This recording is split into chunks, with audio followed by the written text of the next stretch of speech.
Hello everyone and welcome to Let's Talk Wrestling Podcast Reviews Lucha Underground Season 2 Episode 14.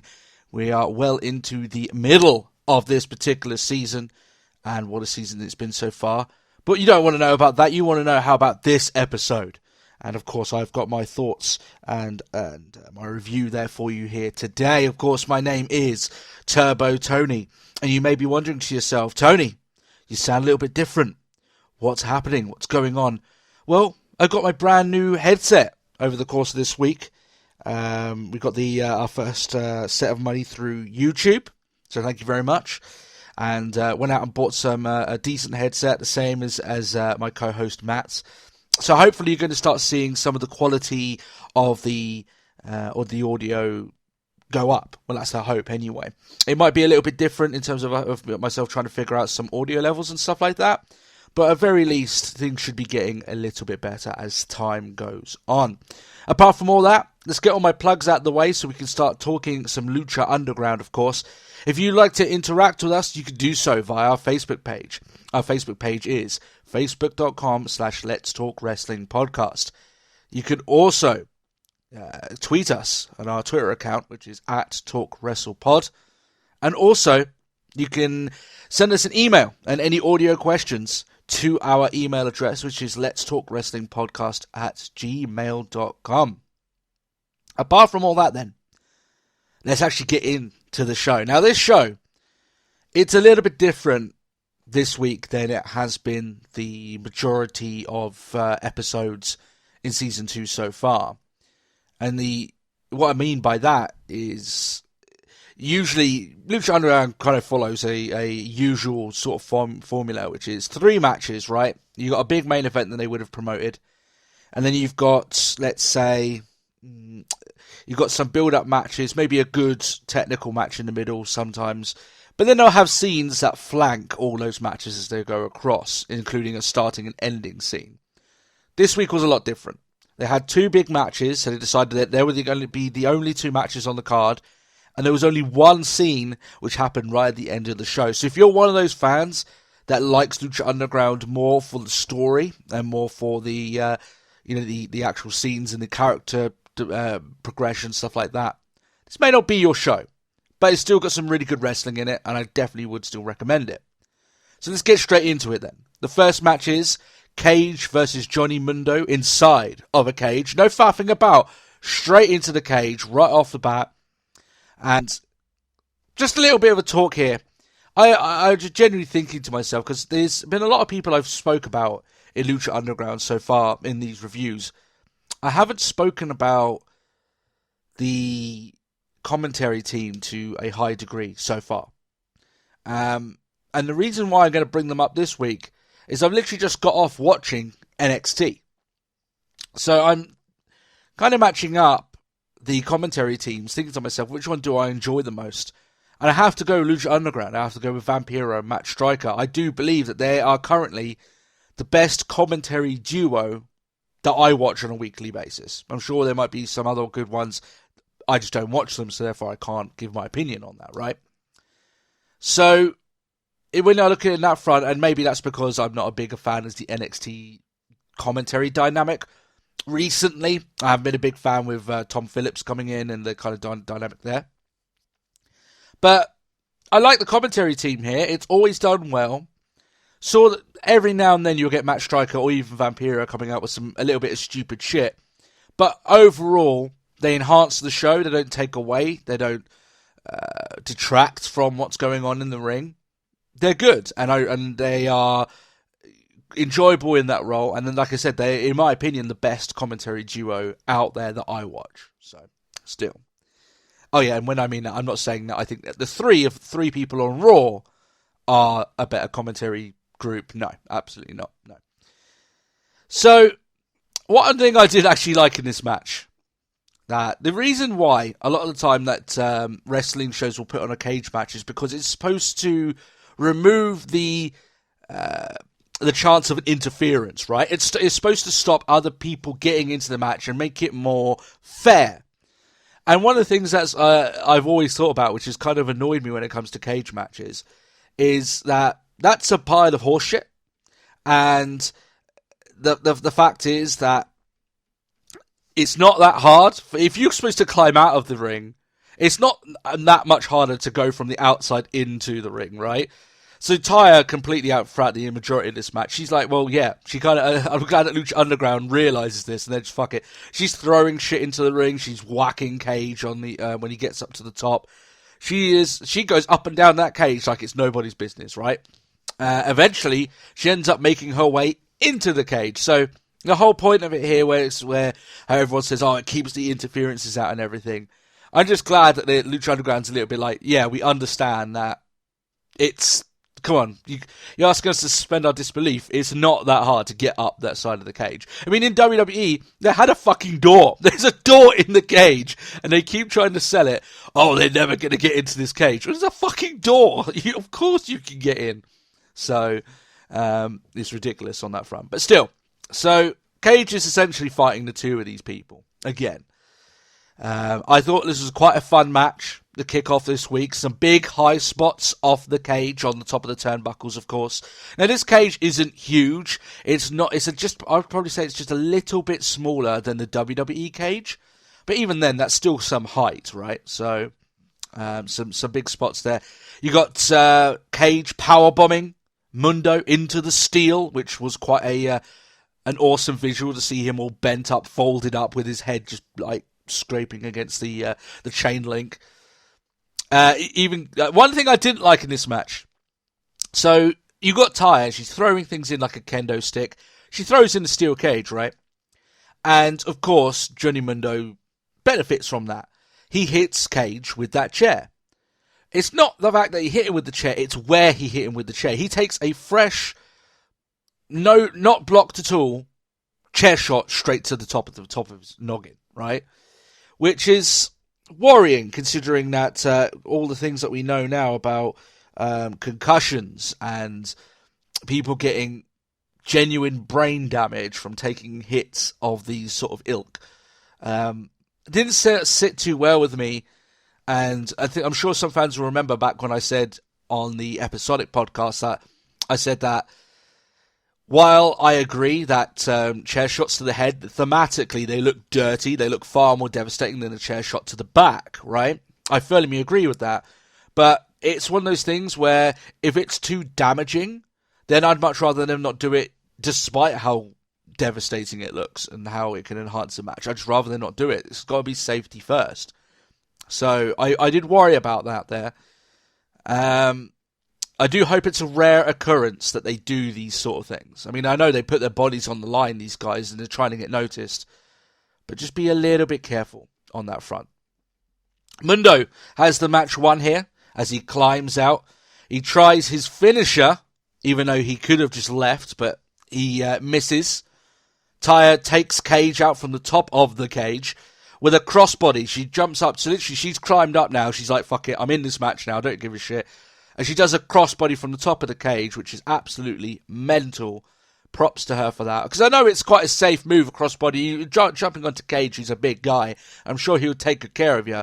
That's still quite a height, though, right? So they try to handcuff Cage to the ropes, but he manages to wiggle his way out and cuffs Taya instead, which removes her from proceedings. And then he hits Mundo with a sit-out pile driver, or Michinoku driver, almost into a chair, which got quite the response. Obviously, with that, Cage wins the match with a pinfall. Mundo's all done. You could stick a fork in the guy, he's done. Good match. Hectic match. Lots of big spots, lots of big hits. And the added factor of having Taya in there, was entertaining. She had some good moments by herself here in this match. But Cage has obviously got one of the ancient Aztec medallions. He will be up for fighting for the Gift of the Gods before too long. I think you've got about 3 or 4 of those medallions handed out, and there's 7 of them. So we've got a few other matches, a few more episodes to go, and then they might try and hold it out until Aztec Warfare. So that may be where they decide to go. But of course, we'll have to see. They might decide to do it early and defend the title at Ultima Lucha this year. We'll see how it goes. After that, you're expecting a scene. Don't get one. It's literally straight on to the next match. because both of these matches on the card very lengthy. They take up half the show each, so there really wasn't that much time on that front. Dario Cueto comes to the ring, though. He breaks some news, before the Trios tournament finale. He says that Angelico is in the hospital. He's injured. He's out. And he's not going to be around to be able to defend his championship tonight with Ivelisse and Son of Havoc. So, the other two are going to have to go and defend without him. So, whatever happened to him, I don't know if this is a story. I don't know if he picked up an injury between tapings. It could be a multitude of things. But, obviously, it makes them, what happened later on with them losing the championships, an easier pill to swallow on that front. So, the Trios Tournament Finals. It is a 4-team elimination match with each team, apart from the champions, of course, having 3 guys. But instead of having it the usual elimination match that you may have seen in other companies, where you've got 2 people in the ring and they're tagging out, they can even tag out to other teams, right? And then they come in. No, with this, 1 member of each team is in the ring at all times. So it's always, at very least, always going to have at least 1 person from each team in the ring at each time. So you'll go from being a 4-way match to a 3-way match to a 1-on-1 match, and then from there you've got your champions, right? So what I liked about this, though, because you've got so many teammates, once you've got a very cool backwards and forwards sort of sequence of moves from the first 4 guys, literally within the space of like 1 tag, just bam, you got 4 new guys in there and a completely new set of moves to go through.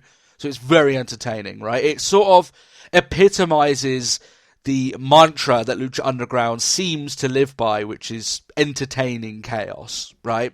Just absolute madness. People flying over here, flips, dives, jumps, planches, that whole shebang. The sort of Lucha Underground stuff that you're coming for, you're going to get it here in this match, right?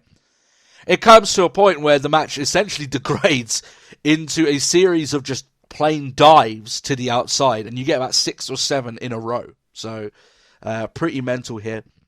Ivelisse is coming off like a badass, as usual, the baddest bitch in the building, right? She gives a German suplex to Joey Ryan after he's kind of doing all of his sleazeball tactics on the woman, which don't go down too well. Cortez Castro ends up saving him, takes the tag and knocks her down, but then Joey Ryan is desperate for a tag back in.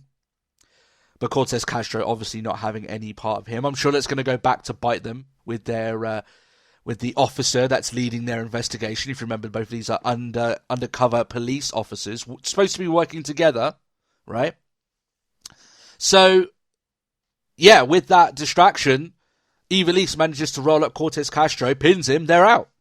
Eliminates them, so they're gone.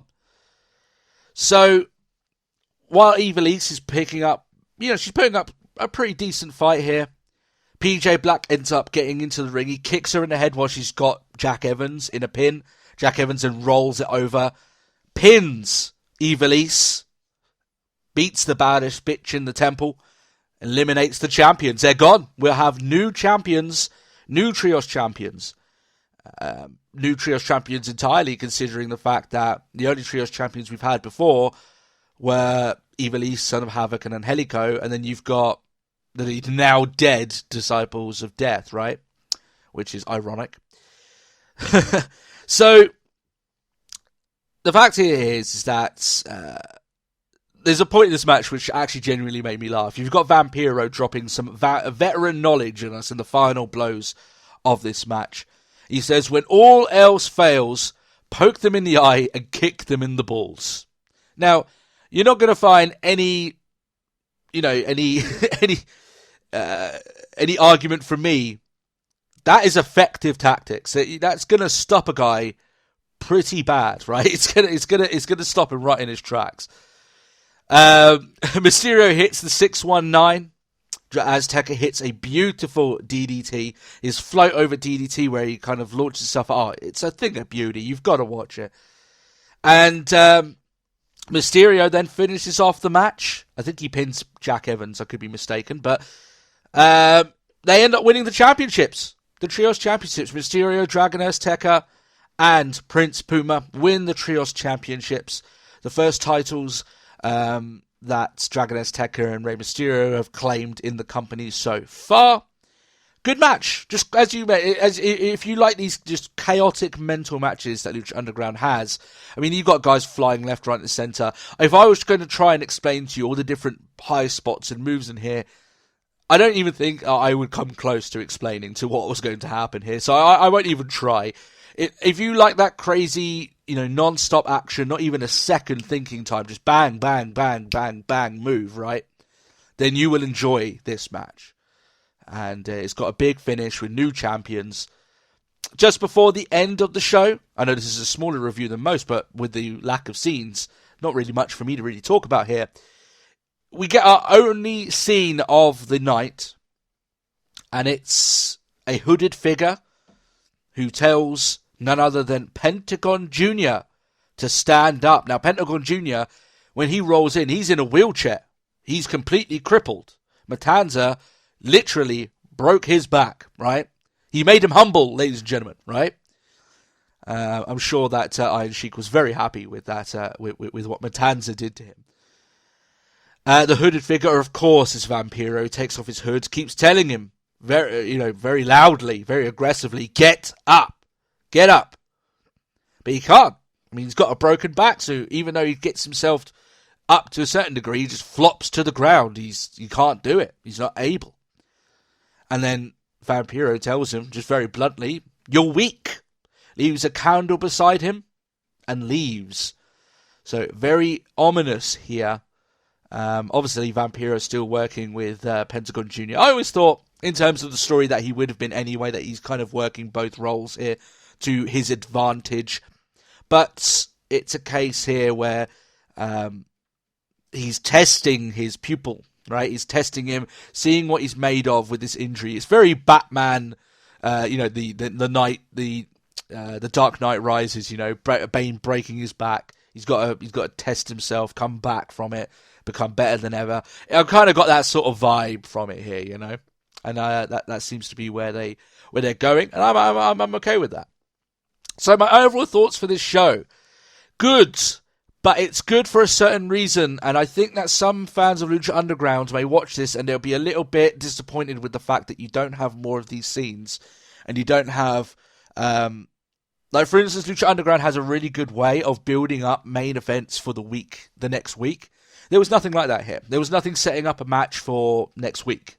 So what happens next week is completely, I've got no clue. I don't know what's going on. So hopefully next week will be more exposition. We'll be able to find out more of what's going on and see where they seem to be going with some of these rivalries and some of these feuds. But we've got no idea about the main event for next week or anything along those lines. It was very much about the in-ring talent this week. It was about the matches. It was very little to do with the story or anything along those lines. So if you're a big fan of the story and you've seen your fair share of wrestling this week, and you think maybe I just don't have time, unless it's really integral to the storyline, then I could say that. All the matches are good. I don't want to say you could skip it because I genuinely think it's worth watching. But if that's what you want to watch Lucha Underground for, then you may think to yourself you might want to give this one a skip if you're desperate for time, right? Otherwise, I still think you'll get some good stuff out of these matches. They're still really good, entertaining matches. If you want some genuinely good wrestling, well, Lucha Underground's got some for you, right? And it's literally nothing else but that. In fact, if you're on the other side of the coin, where you're one of those guys that are like, yeah, I do like Lucha Underground, but I hate all those scenes and the other stories and the hokiness. Well, actually, this is the episode for you. You'll love this week's episode. So it's interesting. It's an episode for certain people, I think. And, it lives and dies by that. So, overall, my review is give it a watch. I think it's more than worthy of you giving it a look. I think you'll enjoy it. It's good 40 minutes without ads of just some good wrestling, right? And, I think it's still well worth your time. We're actually over now the halfway point of the season, which I was even shocked at. I've just got so used to doing these Lucha Underground reviews. So you're going to start seeing them now start sowing some seeds for Ultima Lucha. Because that still is on the cards. They still have that 2-hour special which they have planned. at the end of the season, which has already been filmed, truth be told, right? So they're going to start putting in some seeds here. They're going to start building up that show because we're starting to wrap into the second half of the season. And as things progress, I mean, even with the Aztec medallions, we've got to build up a challenger for Matanza for the end of the year. So things are going to start building up a little bit. That Ultima Lucha card is going to start taking form as the weeks progress from now on. Anyway, guys, I hope you guys did enjoy this review. If you did, please leave a like. You can even leave any questions of that form. In fact, we got one last week. Not a question, but just a comment talking about the scene last week with Taya and Johnny Mundo not being that far away from a porn scene, right? You're literally just someone taking off their clothes stretch away from that turning into a porn scene. But in relation to a couple of weeks ago, we had Sexy Star and the Mac doing sort of the same thing. It looked like it was heading that way. Maybe it's just our dirty minds. I firmly agree. I was under the same assumption, but still. But if you want to leave any questions or anything along those lines, if it's Lucha Underground specific, I will answer it here on this show. If not, I'll answer it on the weekend show. That's the way it always works. I hope you guys have a great week. If you did enjoy this review, but you're not subscribed to us, hit that subscribe button. You can catch 2 videos every single week, 2 podcasts from us every single week, one on Lucha Underground, one on basically everything, including us going through the wrestling news, and of course reviewing every segment of Raw, giving trivia and answering lots of fan questions. We do have a lot of fun on those weekend shows. We'd like you to be involved in that. Apart from that, guys, hope you enjoyed it. Hope you have a great week, and I'll catch you all again at the weekend. Thanks a lot now, and bye-bye.